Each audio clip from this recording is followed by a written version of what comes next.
कर्पूरगौरं करुणावतारं संसारसारम्। ओम शिवा, जय माता दी। पुनः स्वागत है आप सभी का प्यारे प्यारे हमारे मिथुन राशि के जातक। अब जो बृहस्पति बाबा की जो अतिचारी चाल है, हमारा जो विषय रहेगा कि अब 2025 से गिनते हुए जो आने वाले 8 साल हैं, इसमें हमारे साथ क्या क्या होने वाला है। हमारी जो स्थिति इस समय वर्तमान में हमारे जीवन में, मिथुन राशि के जातकों के जीवन में जो बनी हुई है, आने वाले 8 सालों में हमारी पोजीशन क्या होने वाली है, इसके ऊपर अब हम एक विस्तृत चर्चा करेंगे। सबसे पहले समझिए कि अतिचारी है क्या। देखिए, अतिचारी का सिंपल मीनिंग है बहुत तेज़ी वाली चाल, यानी फास्ट फॉरवर्ड मूवमेंट। अब ये होती क्यों है? देखिए, ये होती इसलिए क्योंकि सूर्य से जितनी नज़दीकी होती जाएगी उतना पृथ्वी के ऊपर से देखने में ऐसा मिलेगा कि अमुक जो ग्रह है, जैसे कि यहाँ पर बृहस्पति है, सभी ग्रहों से जो है इसका प्रभाव पड़ता है, वो बहुत ज़्यादा तेज़ चलने लग गए। लेकिन कहाँ से? केवल हमारे दृष्टिकोण में, हमारे देखने में, हमारे नज़रिए में पृथ्वी के ऊपर से ऐसा प्रतीत होता है। अभी तक की जो हिस्ट्री रही है उसमें पिछले 500 वर्षों तक लगातार 8 सालों के लिए कभी भी बृहस्पति बाबा अतिचारी नहीं हुए हैं। इससे पहले 2018 से लेकर 2022 तक ये अतिचारी थे, तब कोरोना आ गया था। 4 साल के अतिचारी ने पूरी दुनिया बदल के रख दी थी। सबका दृष्टिकोण जो है बिल्कुल उठापटक कर दी थी। और बहुत लोगों ने ऐसी चीज़ें अपने जीवन में देखी जिसकी उन्होंने कभी कल्पना नहीं करी थी। सभी ने देखी, पूरा विश्व प्रभावित था। ये समझ लीजिए कि 14 मई 2025 से लेकर 18 मार्च 2033 तक यह रहेंगे अतिचारी। फिर 2 साल के लिए इनकी चाल जो हो जाएगी वह चाल हो जाएगी सामान्य। फिर पुनः ये अतिचारी हो जाएंगे 8 सालों के लिए लगातार। वह जो डेट रहेगी 15 अप्रैल 2036 से लेकर 16 फरवरी 2044 तक। यानी कह सकते हैं कि मई में अगर हम बैठे हुए हैं तो आने वाले 18 से 19 साल तक हमारे सभी के जीवनों में कुछ ना कुछ एक बहुत बड़े लेवल पर बहुत तेज़ी से बदलाव आना ही आना है। तो हम ना जो चर्चा जो कर रहे हैं कि हमारे को किस किस चीज़ के लिए ध्यान बना के रखना है। सबसे पहले तो ध्यान बना के रखिए कि आपकी निजी कुंडली में बृहस्पति जहाँ पर बैठे हुए हैं, अगर वो वक्री हैं तो जहाँ बैठे वो सेक्शन, अगर वक्री हैं बाय बर्थ तो एक सेक्शन पीछे का, यानी कि लग्न मानते हुए उससे 12वां सेक्शन, और जहाँ पर 3 दृष्टियाँ जा रही हैं 5वीं, 7वीं, 9वीं, ये एक्टिव हो जाएंगे। यही संघर्ष दिखाएंगे, यही आशीर्वाद देंगे। संघर्ष दिखाएंगे, आशीर्वाद देंगे, संघर्ष दिखाएंगे, आशीर्वाद देंगे। साथ ही साथ आपकी निजी कुंडली में, लग्न कुंडली में राहु जहाँ पर बैठा हुआ है, अतिचारी अगर बृहस्पति रहते हैं, स्कैनिंग विद्या के अनुभव में वो भी एक्टिवेट हो जाएंगे।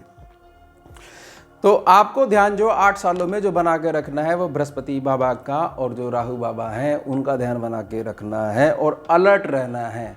अगर अलर्ट रहोगे, सावधानी रखोगे तो भर भर के आशीर्वाद देखने को मिलेगा।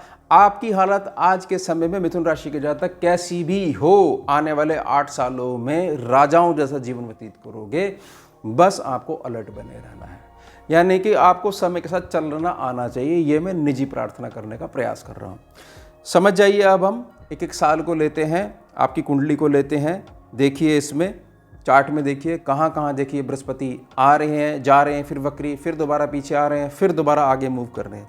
चलिए 2025 से हम प्रारंभ कर लेते हैं। 2025 में 14 मई को मिथुन राशि, 18 अक्टूबर को कर्क राशि, और 11 नवंबर से लेकर 11 मार्च 2026 तक, 11 नवंबर 2025 से लेकर 11 मार्च 2026 तक 120 दिनों के लिए वक्री। अब वक्री काल में आगे बढ़े तो पीछे आगे, दोबारा आगे 5 दिसंबर को मिथुन राशि में। यानी पहले साल में 2025 में इनका जो मूवमेंट रहेगा वो मिथुन, कर्क और मिथुन। अब पहले साल का हम निकाल लेते हैं।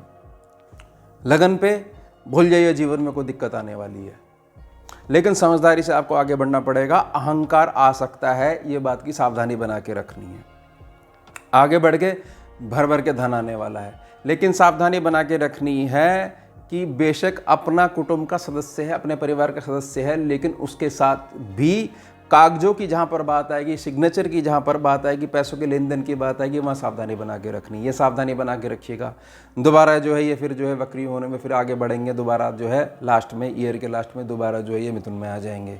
फिर क्या है कि पिछले समय में 2025 में जो शुरुआत में मई से लेकर अब तक जो सावधानियाँ जो है काश वो बरत गई होती तो ये समय नहीं देखना पड़ता। बृहस्पति बाबा कहेंगे कोई बात नहीं, मैं फिर दोबारा तुम्हारे पक्ष में आ रहा हूँ, कर लो सारी चीज़ें ठीक। ये इस तरीके से आपको समझना पड़ेगा। उसके पश्चात हम आगे बढ़ जाते हैं 2026 में। 2026 में क्या है, 2 जून को ये पुनः कर्क पे पहुंच गए, उच्च प्रभावी हो गए। 31 अक्टूबर को ये सिंह राशि पे पहुंच गए।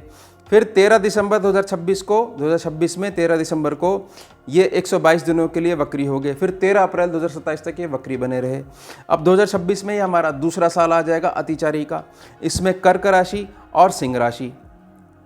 कर्क राशि सिंह राशि का मतलब है कि अब आपके जो अनुभव हैं उन अनुभव के आधार पर धन के संबंध में और बढ़ोतरी अगर करनी है तो यात्राएं करनी शुरू होंगी। यात्राओं के माध्यम से मेरे निजी संपर्क बनेंगे। अगर जो है मैंने इस काल में अपने ही छोटे भाई बहनों से कुछ कड़वे अनुभव ले लिए हैं या स्वास्थ्य के संबंध में मैंने कुछ इस प्रकार की दिक्कतें देखी हैं तो अब वो मेरे कदम चलाना शुरू करेगा। कदम चलाना शुरू करने का मतलब है मेरे को भाग्य की वृद्धि तो मिलेगी, साथ ही साथ मेरा सॉल्यूशन जहाँ पर छुपा हुआ है वहाँ पर मेरे भ्रमण करवाने शुरू करवा देगा। समझ रहे हो? भ्रमण करवाने का मतलब है कि भाई उस हिसाब से आपका थोड़ा सा संघर्ष काल शुरू हो गया कि भाई यहाँ सॉल्यूशन नहीं है, आपको फला दिशा में इतने किलोमीटर जो है वो चल के जाना पड़ेगा, 3 दिन का ट्रैवल है, फिर आपको फलानी सॉल्यूशन मिल जाएगा। तो एक प्रकार के सॉल्यूशन पे तो जा रहे हो लेकिन संघर्ष के साथ जा रहे हो, इस तरीके से समझिएगा। अब आगे बढ़ जाते हैं 2027 में। ये हो गया हमारा तीसरा साल शुरू। 2027 में 25 जनवरी को ये पुनः कर्क राशि उच्च प्रभावी, 26 जून को ये सिंह राशि, 26 नवंबर को ये फिर ये कन्या राशि। यानी तीसरे साल तक पहुँचते पहुँचते हमारे ये 3 सेक्शन पे ये भ्रमण करेंगे। कैसे? कर्क पे, सिंह पे और कन्या पे। कर्क, सिंह और कन्या, यानी कि अब ये तीसरे साल तक आते आते हर प्रकार का एक्सपीरियंस हमारे को दे चुके होंगे और हमारी मजबूती इतनी हो जाएगी कि फाइनली हम ये कह सकते हैं कि हमने अपना मकान भी बना लिया है। हम जहाँ पर जो ज़मीन का टुकड़ा खरीदना चाहते थे वह भी खरीद लिया था और अब जो है नींव भी पड़ गई है, यानी शुरुआत हो गई है। और साथ ही साथ घर में हमारी सारी सुख सुविधा हैं, मन के अनुसार जो हम वाहन लेना चाहते थे वह भी है और आंतरिक प्रसन्नता जो हमारी अटकी हुई थी वो सारे इश्यूज भी हमारे सॉल्व हो चुके हैं। ये इस प्रकार से समझिएगा, लेकिन अलर्ट बने रहना पड़ेगा क्योंकि बहुत तेज़ी से मूव कर रहे हैं। कुछ भी बहुत अच्छे से प्रेडिक्ट नहीं कर पाओगे कि नहीं ये होना ही होना है, वहीं पे ये बदल लेंगे अपनी चाल। तो आपको केवल अलर्ट बने रहना है। अलर्ट बने रहते हैं ना, जैसे मान लीजिए कहीं पे पानी चला रखा कि भाई देखिए बाल्टी से बाहर नहीं आना चाहिए, आप वहाँ खड़े रहिए तो बाल्टी भर जाएगी और आपका पानी वेस्ट नहीं होगा। तो इन 8 सालों में आपने केवल ऐसा ध्यान बना के रखना है। चलिए अब हम आगे बढ़ते हैं चौथे साल में 2028 में। 2028 में शुरुआत में ही 12 जनवरी से 14 मई तक 123 दिनों के लिए वक्री हो जाएंगे। 28 फरवरी को दोबारा सिंह पे पहुंचेंगे, 24 को कन्या पे पहुंचेंगे और 26 दिसंबर 2028 में ये तुला पे पहुंचेंगे। यानी चौथे साल में जब हम जो है प्रवेश करेंगे अतिचारी के हिसाब से तो सिंह, कन्या और तुला। अब समझिए सिंह, कन्या और तुला ये आपके 3 सेक्शंस कवर करेंगे। अब ये पहले से भी अधिक जो है आपका अच्छा समय जाने वाला है। साथ ही साथ जो आपके जीवन की सीख है उसके कारण जो है अब जो आने वाला संतान पक्ष है उसकी भी बढ़ोतरी के लिए इस समय बहुत ज़्यादा अच्छा रहने वाला है।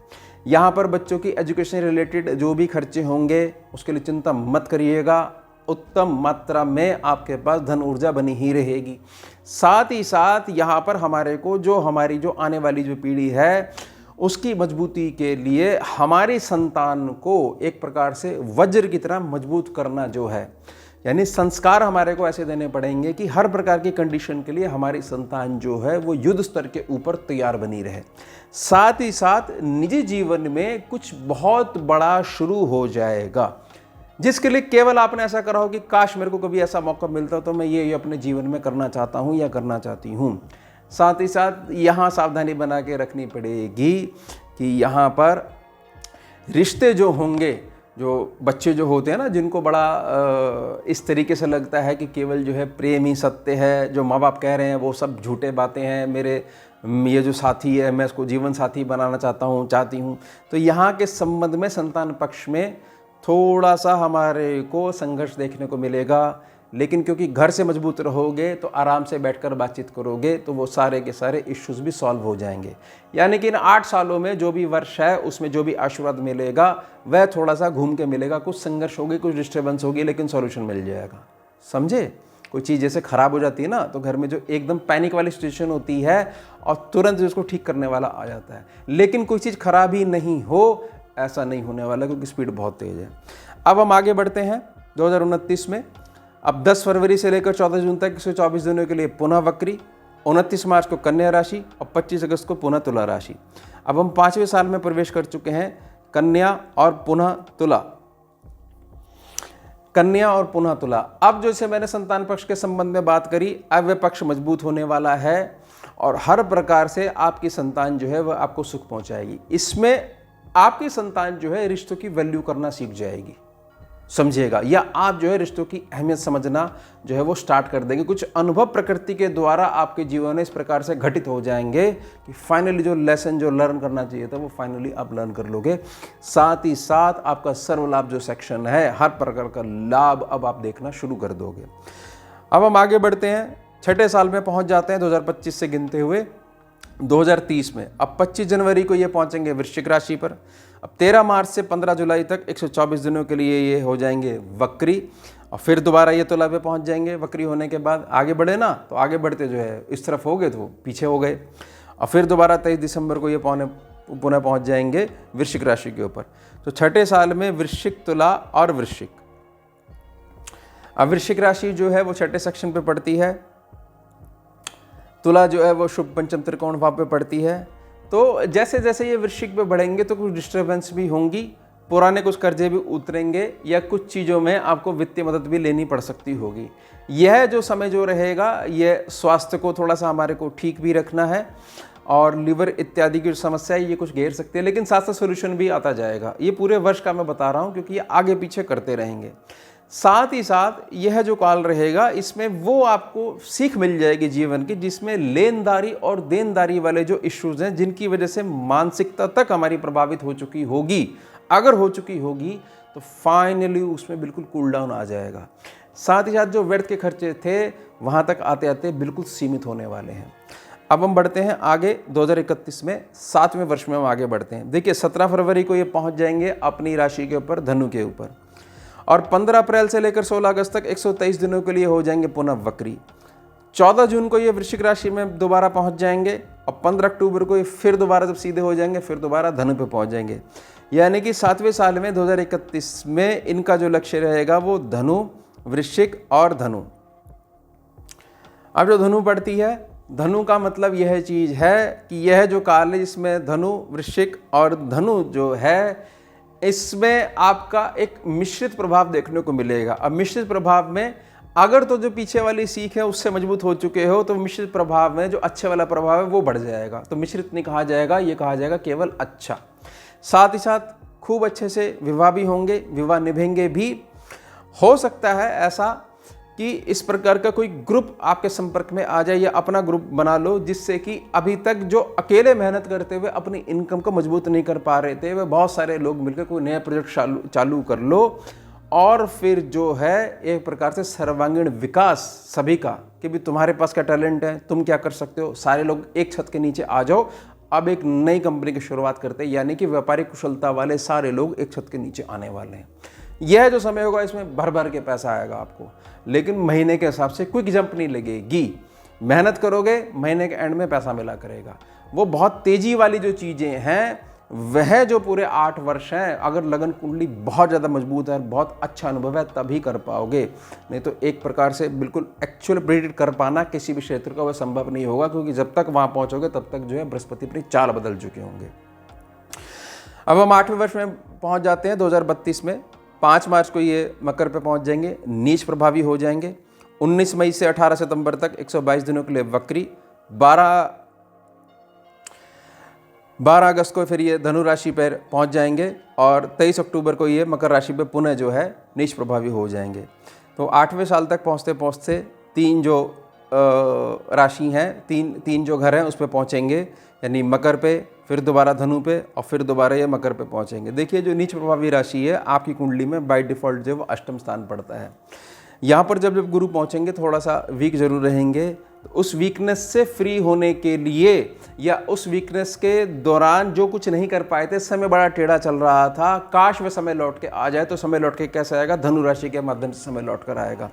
यानी कि आपको जिस प्रकार से मदद चाहिए होगी उस समय, धन की एक प्रकार की मानसिक रूप से कोई मदद चाहिए होगी कि मेरे पास कोई बात करने वाला नहीं था, या उस प्रकार का सेक्शन है, उस प्रकार का मेरा मेंटल एक डिसऑर्डर बन गया है और मैं उस काल से बाहर आना चाहता हूँ, नहीं तो जो है मैं इस स्थिति में जो है धीरे धीरे डिप्रेशन में चला जाऊँगा, उससे क्विक रिलीफ मिल जाएगा।